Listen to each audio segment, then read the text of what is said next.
Now, I want to point something out to all of you. Media literacy lesson time.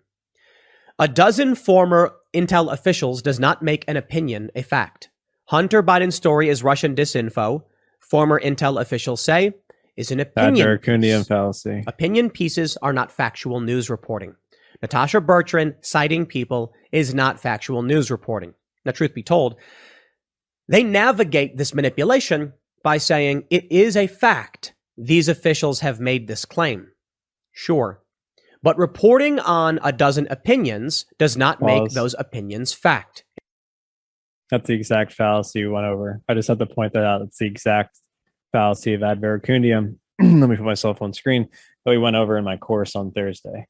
And so you cannot appeal. It doesn't matter to how many people you appeal to or that there's a 99% consensus. None of that matters. You're still appealing to the person rather than to the evidence or the person or persons.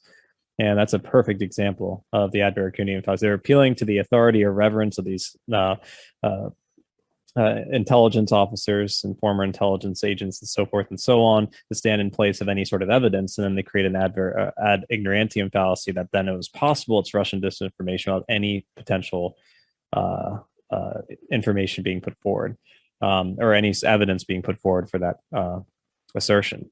So that's a perfect example of how instead they're sort of gaslighting the public with this and creating so much cognitive dissonance in regards to people's understanding of it by immediately portraying information that doesn't evidence that doesn't actually exist and just stating it as though it is by using authorities, by using the elements of possibility. Possibility doesn't mean anything without evidence as well.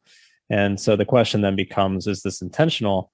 Well, there's actually, with the Time magazine, recognition that there was a coordinated effort to get all of the news agencies and together to suppress much of this, not only this information, but a lot of what was going on in place of the night of the election itself. That this coordinated effort, they actually sort of revel in what they were able to accomplish in this regard. So I think it's important to note that there's a preponderance certainly of evidence that these people probably were made aware. And I always use a heuristic of is it possible they had all the evidence in front of them and they're spinning a story in this capacity? Absolutely, especially in light of what we're now dealing with today, which shows intentionality behind it. And they should be called out for it. This is not innocuous, I guess is what I'm trying to say. This is clearly stemming from nefarious intent in light of the information that's been revealed this week. So it's right to call them out for it and to be aware that this is what they use to sort of control people's minds in the form of their opinions, and that had influence of the polls ultimately.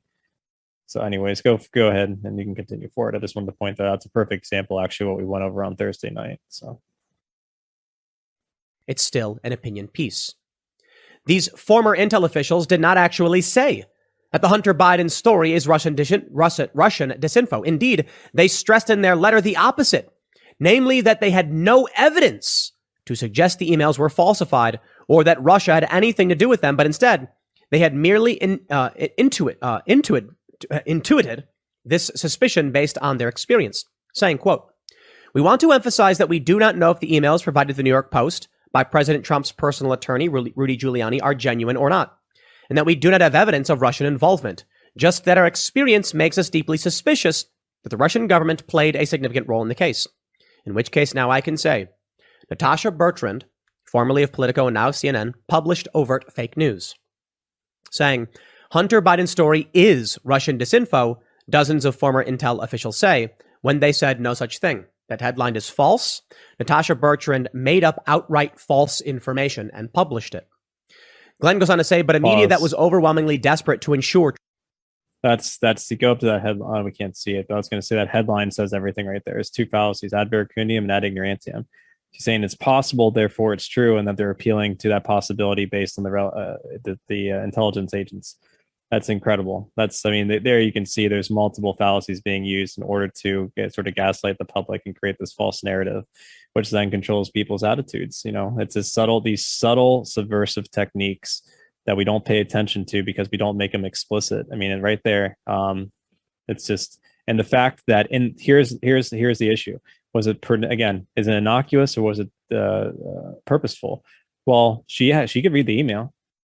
if we go back to the clip, it shows that in the email or whatever it was, in the letter they wrote, whatever it was, they stated they had no information for it. It's just a potential theory or a potential hypothesis, we'll say, because they could actually test this out, that they've seen this before. It could be Russian disinfo, but they're clearly stating that there's no evidence for it. They clearly state that. Instead, she states the opposite, that they've come to this conclusion. So right there, you can show that she was aware of this. She was aware of what they said, and she decided to spin it.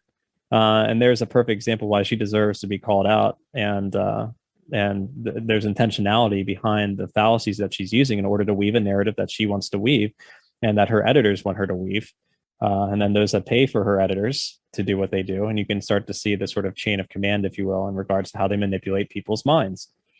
So it's very pernicious. I know one of the big questions is, how do we know they're using it against us or not? Where you want to search to see if there's any sort of extra evidence to show that they were aware of the full spectrum evidence, in which case this woman was, with the email. The fact that they said there's no evidence whatsoever, and then she puts in the headline that these dozen or so, it goes up to 50 intelligence agents have said this. They, without stating like exactly what they said in their own email or their own letter. I mean, give me a break. That means she was completely aware and intentionally creating fallacies, using fallacious rhetoric in order to present a narrative that was not factual, does not correspond to reality, is not truthful, to spin it in a way that can manipulate the public. And that is extremely dubious, extremely pernicious, and just downright evil. So anyways, go ahead. I just wanted to point that out. And this is why it's important to be aware and be able to make explicit these fallacies, because then you can, instead of just feeling that there's a sense that something's wrong with an article, or that something's, you get sort of a cognitive dissonance. Now you can extricate the fallacy, and describe in form of explication what exactly is going on behind it, and then you can search for intentionality behind it if there's enough evidence to. Yeah, the fallacy is their cunning attempt to trick you. Yes, that's all it is. But the fact that she's aware of what they said, this shows that this is intentional. Like, that's intentional. You can really see, and then you can point that out to friends and family. Look, like, she was aware of this, and she still decided to publish a headline like that. And like, when we go through our day and we have families and work and we're busy and we see headlines like that, I mean, it has an effect on the subconscious. It really does. Bernays and Freud, and then the actionable version of like the ideas of the subconscious, the unconscious, through Bernays and Lippmann and those types of individuals. Yeah, I mean, we look to them to be actual journalists. Instead, all they do is use fallacious rhetoric in order to control people. It's unbelievable. And that's these subtleties, because we're bombarded with so much information, has an unbelievable impact over time on people, especially if you're in a social group with friends and family that you don't want to be ostracized from. So you have to go along with certain narratives, and those narratives are being sort of systematically parroted by individuals that you frequent or spend time with or patronize with. So it's like, in that environment, you also don't want to be sort of like that one outside looking in. So you're willing to capitulate to whatever. And it goes on and on to how pernicious setting out these false narratives are, and how this, like, it metastasizes like a cancerous growth, or it becomes almost like a self-replicating entity, like a virus or a bacteria inside the cells of the mind, so to speak, metaphorically speaking. So anyways, go ahead and let's continue forward. Outright false information and published it. Glenn goes on to say, but a media that was overwhelmingly desperate to ensure Trump's defeat had no time for facts or annoying details, such as what these former officials actually said, or whether it was in fact true. They had an election to manipulate. As a result, these emails were Russian disinformation, meaning they were fake and that Russia manufactured them, became an article of faith among the U.S.'s validly despised class of media employees.